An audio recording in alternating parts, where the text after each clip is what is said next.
versioning functionality in Thunkable allows you to preserve a version of your project at a point in time. This feature may only be available for creators on certain Thunkable plans. Please refer to our pricing page for more information. To access your project's versions, click the version history icon. There are two forms of versioning available: auto versioning and manual versioning. Never worry about losing your app progress with auto versioning.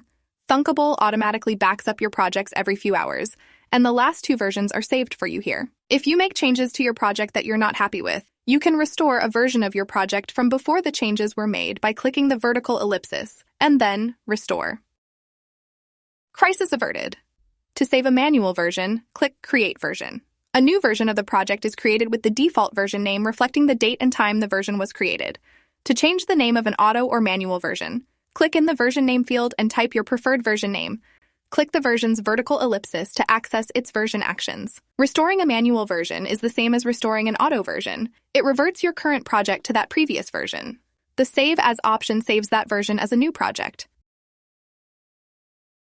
And the Delete option permanently deletes the selected version. You may want to delete older versions of your project if you're approaching your plan's version limit. This action can't be undone.